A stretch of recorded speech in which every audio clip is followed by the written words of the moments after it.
स्वागत है। नमस्कार प्रणाम, मैं हूं प्रेम दुबे। आज हम हैं इस समय गोवर्धन की सेट पे। तो आप लोग जैसे कि देख रहे हैं पीछे लोकेशन भी गोवर्धन का सेट लगा हुआ है और हैं इस समय उत्तर प्रदेश के प्रतापगढ़ ज़िले में। छोटा सा गांव है बासी और रानीगंज विधानसभा क्षेत्र है। तो यहाँ पे शूटिंग कर रहे हैं हम लोग इस फिल्म के। आप लोगों को रूबरू करा रहा हूँ डायरेक्टर, दिग्गज डायरेक्टर, हैंडसम डायरेक्टर मंजुल ठाकुर जी से। नमस्कार। बताइए सर, ये आप क्यों, मतलब क्या सोच के पूरा मुंबई और ये सब छोड़ के आप यहाँ चले आए? क्या यहाँ खासियत था?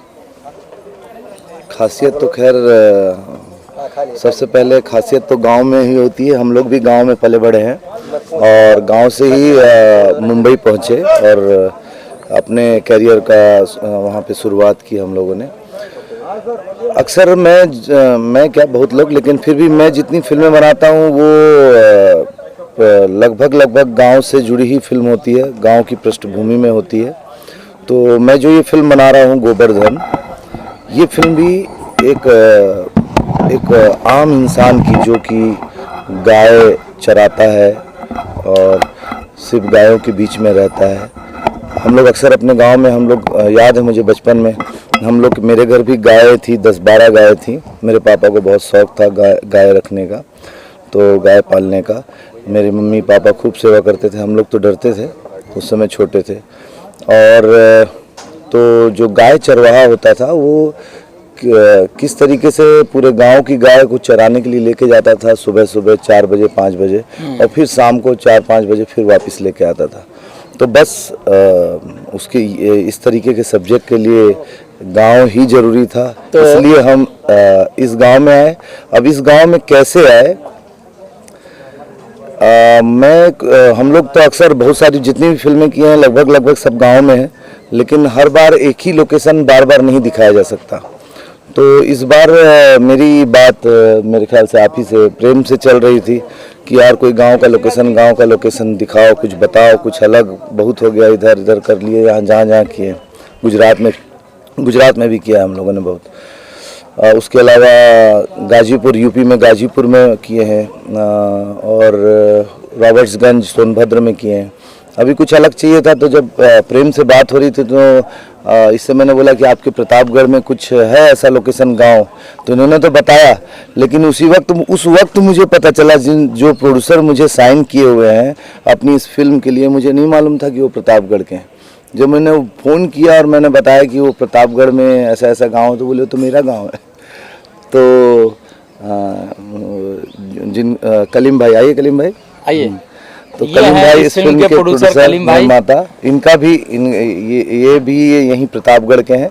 और जो ये प्रेम दुबे है, इनका गांव बस बासी, आपका गांव बाजू में है, बाजू 8 किलोमीटर दूरी पे, यहाँ से 8 किलोमीटर जिला के हैं। हाँ, तो ये इसी गांव के बाजू के गांव के हैं और फिर हम यहाँ आ गए। और क्या तो सर आपके, मतलब ये कॉन्सेप्ट हिसाब से लोकेशन बहुत मतलब परफेक्ट है। बिल्कुल, बहुत अच्छा है। ये आप देखिए, घर को थोड़ा दिखाइए, घर को दिखाइए।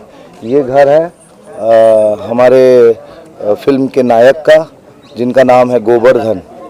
तो सर ये गोवर्धन मतलब क्या बताना क्या चाहते हैं? गोवर्धन क्या मतलब, गोबर क्या है? ये गोबर को मतलब क्या दिखाना चाहते हैं? मतलब उत्तर प्रदेश गवर्नमेंट को देखते हुए, योगी सरकार को देखते हुए आप कुछ नया मुद्दा लेके आए हैं या कुछ दिखाना चाहते हैं? गाय और ये सांड जो भी यहाँ पे डिस्टर्बेंस पॉइंट है, उनको आप बताना चाहते हैं नहीं, इनको पालना बहुत जरूरी है, इससे इनके जो गोबर निकलते हैं इनसे, मतलब क्या कहना चाहते हैं आप? मतलब बताना क्या चाहते हैं इस कहानी से? हम लोग बहुत कुछ कहना चाहते हैं। उसमें सबसे पहले तो ये है कि हर इंसान अपने जीवन में सपने देखता है, चाहे वो किसी भी दर्जे का हो। चाहे अपने घर में मतलब मेरे कहने का मतलब है, जो गाय चराता है वो भी सपने देखता है, जो मजदूरी का काम करता है वो भी सपने देखता है, जो मिडिल क्लास फैमिली वाले होते हैं वो भी सपने देखते हैं, जो बड़े लोग होते हैं पैसे वाले, वो भी सपने देखते हैं। तो बस अपने सपनों को साकार करने के लिए जो हमारे फिल्म के गोवर्धन, मतलब दिनेश जी, साकार करने के लिए जो संघर्ष करते हैं, अपने जीवन में कुछ पाने के लिए जो संघर्ष करते हैं, बस उसके बीच की कहानी है, जिसमें हम एक बहुत बड़ा संदेश दे रहे हैं कि गाय, अब गोवर्धन गोबर गाय, तो गाय से अक्सर आप लोगों ने देखा होगा कि गाय जब तक दूध देती है तब तक उसको लोग इस्तेमाल करते हैं, प्यार करते हैं, गौ माता बोलते हैं। लेकिन वही गौ माता बोलने वालों के सामने वही गौ माता बोलने वालों के सामने ही ट्रकों में गाय लोड होती हैं, चढ़ती है और वो जाके कट जाती हैं। आप गौ के भक्त तो हो लेकिन सामने से गाय को जाते हुए देखते हो, लेकिन हमारा जो गोवर्धन है वो नहीं देख सकता है। तो कहीं ना कहीं मतलब आप ये बताना चाह रहे हैं लोगों की, जो आप गैया पालते हैं जिसका दूध पी के बड़े होते हैं, जिस तरह से माँ का दूध पी के आप लोग बड़े होते हैं और माँ को बूढ़े होने पर कहीं आप लोग हटा नहीं पाते, इसलिए बताना चाह रहे हैं कि मतलब गैया भी पालते हैं, उनका दूध पीते हैं, तो आप लोग भी उनका सेवा करें, उनको दर दर भटकाएं ना। मतलब ये आप सरकार को भी मतलब सजेस्ट मतलब एक चेतावनी दे रहे हैं, मतलब एक सजेशन दे रहे हैं कि इस तरह से होना चाहिए। तो सर गैया तो इसमें आप हम देख रहे हैं जिस तरह से आज मतलब कुछ 2 दिन से देख रहे हैं कि अभी 1 थी 2 थी, अभी इस समय आपके पास देख रहा हूँ 200 गैया बच गई है। मतलब कितनी गैया और अभी आएगी यहाँ पे? गैया तो 200-300 ही आएगी। उसमें फिल्म में कुछ ऐसा कॉन्सेप्ट है कि हीरो के पास अपनी एक गाय है जो बचपन में बच्चा देती है, फिर वो बड़ा होता है तो 2 गाय हो जाती हैं हीरो के पास। लेकिन अब मैं अगर सब कुछ अभी बता दूंगा तो फिल्म कैसे दिखाऊंगा? तो मतलब सस्पेंस। तो 200-300 गाय होती है, वो कोई 200-300 गाय खरीदता नहीं है, ना 200-300 गाय का मालिक है, बस कुछ है ऐसा जो फिल्म कंप्लीट होगी तब पता चलेगा। सर अपने आपके इस फिल्म में स्टार कास्ट कौन कौन है, कुछ बताना चाहेंगे? इस फिल्म में कलाकार सबसे पहले तो दिनेश जी हैं, निरहुआ जी, उसके बाद हीरोइन में है मेघाश्री, उसके बाद हम सब लोग जानते हैं कि निरहुआ की माता जी के नाम पे जिनको जाना जाता है कि ये तो निरहुआ के माई है, वो हैं किरण यादव। उसके अलावा अनूप अरोड़ा जी हैं, आप प्रेम दुबे जी हैं, और इसके अलावा हम लोग घूंघट में घोटाला में एक बच्चे को कास्ट किए थे, उसने बहुत अच्छी एक्टिंग की थी, उसको आप लोग सभी जानते हैं। राजवीर एक छोटा सा बच्चा था घूंघट में घोटाला में, वो है। उसके अलावा छठी मैया पे जो फिल्में बनी हैं उसमें से मैंने भी एक फिल्म बनाई थी जैसी करनी वैसी बनी, जो हाल ही में रिलीज़ हुई थी, उसमें आयुषी करके एक बच्ची है, वो है। इसके अलावा बहुत सारे लोग हैं। सर कॉन्सेप्ट आपका जो होता है हर समय कुछ हट के होता है। इससे पहले भी आप गाजीपुर में थे, इज्जत घर, मतलब इज्जत घर वहाँ का जो दर्जा दिया गया इज्जत घर, मतलब हमारे यहाँ लोग बोलते हैं प्रतापगढ़ के हमारे भाषा में जो बोला जाता है शौचालय, मतलब क्या बोलते हैं कि बहुएं जो होती हैं, महिलाएं जो हैं वो बाहर ना निकले, तो वहाँ पे गाजीपुर में अक्सर दिखाते हैं कि इज्जत मतलब आप हर कॉन्सेप्ट एक अलग तरह से मतलब गवर्नमेंट को देखते हो, सरकार को देखते हो, ऐसा कॉन्सेप्ट बना रहे हैं। इज्जत घर, इधर जो है गोवर्धन, मतलब क्या चाहते हैं कि मतलब पूरा एकदम फोकस है पूरी तरह से आप जो है गवर्नमेंट को लेके, या योगी जी के सरकार मतलब इस तरह से जिस तरह से मोदी और योगी इस पे फोकस किए हैं उसी पे आप भी कॉन्सेप्ट को लेके आगे बढ़ रहे हैं, मतलब क्या प्लान है आपका? कुल मिलाकर सबसे बड़ी बात है सरकार भी जो चीज़ कर रही है वो सही कर रही है ना, कुछ गलत तो नहीं कर रही है। नहीं, सही तो कर रही है ना। तो हमारे दिल की आवाज़ है कि गांव में लोग, जैसे आज भी गांव में गवर्नमेंट की तरफ से शौचालय बना के मिलता है जिसका नाम इज्जत घर रखा गया है, तो अक्सर ये हो रहा है कि उसको लोग 12,000 या 14,000 कुछ गवर्नमेंट से पास होता है हर एक शौचालय के लिए, हर एक घर के लिए, तो उसको खा जाते हैं और बनता नहीं। अगर बनता है तो उसमें उन लोग अपना गोईठा लकड़ी और ये वो रख देते हैं, उसको यूज़ नहीं करते हैं। तो उसके चलते उस चीज़ में सुधार लाने और लोगों को दिमाग के इस कीड़े को हटाने के लिए हम लोगों ने फिल्म बनाई थी इज्जत घर।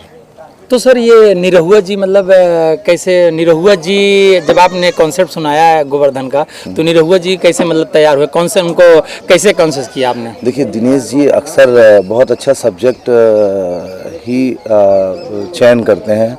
अक्सर उनकी फिल्में, कोई भी फिल्म देख लीजिए, सब एक से एक फिल्म होती है, उनका सब्जेक्ट का चयन ही एक बहुत कमाल का होता है। जब हम लोगों ने गोवर्धन का सब्जेक्ट उनको सुनाया तो वो सिर्फ सब्जेक्ट सुन के खुश नहीं हुए, बहुत खुश हुए, बहुत एनर्जी में आए, और उनको इंतज़ार था, चूँकि डेट तो सब जगह दे चुके थे, उनको इंतज़ार था कि गोवर्धन की शूटिंग कब स्टार्ट हो रही है, और बहुत इंटरेस्ट से कर रहे हैं वो इस फिल्म को। इस बार सर कुछ बहुत चेंजेस किए हुए हैं, आप देख रहे हैं आपके सिनेमा में हीरोइन जो है कुछ अलग आई हुई है, मतलब हम लोग भी नहीं पहचान पा रहे हैं, नाम सुना सुना सा लगता है, लेकिन अम्रपाली जी जहां अक्सर होती थी सिनेमा में इस बार नहीं दिख रही हैं। मतलब क्या कुछ कॉन्सेप्ट में जब आप कुछ नया लाते हैं तो कुछ अलग चीज़ की, मतलब क्या चाह रहे हैं, हीरोइन ये कौन है, इनके बारे में बताना चाहेंगे? या जोड़ी आप बिगाड़ रहे हैं, मतलब क्या है, कैसा मैं समझ गया, आप लोग क्यों पूछ रहे हैं? ऐसा कुछ नहीं है जो आप लोग सोच रहे हैं और हंस रहे हैं, ऐसा कुछ भी नहीं है। ये फिल्म का जो डेट था, इसके पहले आम्रपाली जी ने डेट कहीं और दे दी थी। उन्होंने वो जब डेट दे दिया तो वो डेट दे दिया, किसी प्रोड्यूसर को वो कैंसिल या धोखा नहीं दे सकती। इस वजह से इस फिल्म में वो हैं, क्योंकि वो एकदम फिट थी आम्रपाली जी इस फिल्म में। अब रही बात, इस फिल्म में जो हीरोइन है मेघाश्री, वो भी मेघाश्री वो साउथ से है, कर्नाटका से ना, हाँ कर्नाटक से, वहाँ से हैं और उन्होंने भी काफ़ी फिल्में की हैं। अभी हाल ही में इसके पहले खेसारी जी के साथ उन्होंने फिल्म किया है। बहुत ही कमाल की एक्ट्रेस हैं वो, और हमारी भोजपुरी इंडस्ट्री को एक बहुत अच्छी नई हीरोइन मिलेगी, और ऑडियंस को भी 100% हमारी इस फिल्म की हीरोइन भी खूब पसंद आएगी। सर, आप हर समय नया कॉन्सेप्ट लाते हैं, नई चीजें लाते हैं। अभी इससे पहले इज्जत घर से पहले आप एक फिल्म बना रहे थे बिहार में, वो आटा चक्की एगो प्रेम कहानी करके कॉन्सेप्ट था, उसमें भी आप एक नया एक्टर को लॉन्च कर रहे हैं। मतलब हर समय आप नया कुछ करना चाह रहे हैं, नया कुछ देना चाहते हैं। उसमें भी देख रहा हूँ एक नई स्टार, नए हीरो भी ला रहे हैं, नई हीरोइन भी ला रहे हैं। उनके बारे में क्या कहना चाहते हैं आप? हाँ, एक फिल्म मैंने अभी बनाया है, आटा चक्की एगो प्रेम कहानी, और उस फिल्म का जो हीरो है वो धनंजय धड़कन है। उस फिल्म में हीरोइन है बेबी काजल, और लगभग न्यू स्टार कास्ट ही हुआ है वो फिल्म। और उस फिल्म में बस एक प्रेम कहानी है, जैसे अक्सर आपने लोगों ने देखा होगा कि एकदम शुद्ध प्रेम कहानी जो बनती है, टीनेजर लव स्टोरी, तो वैसी एक बहुत खूबसूरत स्टोरी हमने बनाई है। अब देखते हैं बाकी आगे। चलिए ठीक है सर, हम लोगों की तरफ से सर इस फिल्म के जो प्रोड्यूसर है, मतलब फिल्म के प्रोड्यूसर, इस फिल्म के जो प्रोड्यूसर हैं वो जयंत घोष जी हैं, कलीम भाई हैं, आ गया ये कलीम भाई हैं, कलीम खान जी। और कलीम खान जी इसके पहले फिल्में बनाई हैं खेसारी जी को लेके, बागी, और उसके अलावा भी इन्होंने हिंदी फिल्में भी बनाई हैं, जो मैं नाम नहीं, हाँ पंजाबी फिल्में भी इन्होंने बनाई हैं, सौकनी पंजाबी। हाँ, तो ये फिल्में इन्होंने बनाई हैं, और ये इनकी चौथी या पांचवी फिल्म है एज ए प्रोड्यूसर। और इसके अलावा इसमें प्रोड्यूसर हैं प्रवीण कुमार जी, जो हमारे बिहार में डिस्ट्रीब्यूशन देखते हैं फिल्मों का, उनका डिस्ट्रीब्यूशन की कंपनी है, वो भी इस फिल्म में प्रोड्यूसर हैं। बाकी कलीम भाई से, तो कलीम भाई आइए आपसे मिलाते हैं आप लोगों के। ये हैं कलीम भाई, आज ये खुद मतलब इस प्रतापगढ़ धरती के रहने वाले हैं। ये लंबे समय से मुंबई रह रहे थे, और इन्होंने जब शूटिंग का प्रोग्राम किया तो अपने आज होम टाउन और प्रतापगढ़ लेके इन्होंने सिनेमा को आए हुए हैं। तो इनसे पूछना चाहते सर, इतना बड़ा ताम झाम गोवर्धन फिल्म है, 200 300 गैया हैं, मतलब 150 की यूनिट है, कैसे आप मतलब मैनेज कैसे कर रहे हैं, कैसे इतने अच्छे से इसको आप संभाल रहे हैं? जो कुछ भी है सब इन्हीं की देन है, और इनकी वजह से फिल्म यहाँ पे प्रतापगढ़ में हो रही है। और हमारा भी सपना था कि फिल्म हमारे होम टाउन में हो, और हमारे जो नौजवान साथी हैं इनको कुछ मिले और सीखने को मिले। और बाकी तो मतलब आप ये कहना चाहते हैं कि जो प्रतापगढ़ में शूटिंग चल रही थी, हमारे प्रतापगढ़ के जिले के जितने भी एक्टर हैं जो आगे बढ़ना चाहते हैं, कहीं न कहीं उनको मौका मिल रहा है, ये बात सही है। हम देख रहे हैं कि यहाँ हमारे जो है कुछ मेन एक्टर जो है सब मुंबई से आए हुए हैं, अदर जितने भी सारे एक्टर्स, बहुत सारे एक्टर हैं इसमें, सब मुंबई, और यहाँ लोकल ही एक्टरों को चांस दिया जा रहा है। ज़्यादा से ज़्यादा आप लोकल एक्टरों को ही चांस दिए हैं। तो सर आगे कुछ बोलना चाहेंगे आप? बोलना यही चाहूँगा कि मालिक अगर दूसरी फिल्म का प्रोग्राम हुआ और हो रहा है, फिल्में तो 5 हमारी साइन हुई है, लेकिन चाहूँगा यही हो, और हमारे जितने भी कलाकार हो सब हमारे प्रतापगढ़ के ही हो, बस मेरा आज सपना है। चलिए, बस देखो मालिक, बहुत सारे नमस्कार, धन्यवाद। तो हम आपको बताना चाहेंगे कि देखिए, आप जरा पीछे दिखा दीजिए, ये है गोवर्धन का घर, मतलब गोबर का घर है, गोवर्धन मतलब समझ सकते हैं, गोवर्धन का ये घर है। तो बहुत सारी चीज़ें बाकी है, जो मेन मुद्दा है गाय, वो हम नहीं दिखाएंगे क्योंकि बहुत सारी गैया है, आप उसमें बिछड़ जाएंगे, उसको फिल्म में देखेंगे तो अच्छा लगेगा। ठीक है, इसी के साथ में मैं नमस्कार प्रणाम अपनी बाड़ी को विराम देता हूँ। और कुछ पूछना चाहेंगे आप?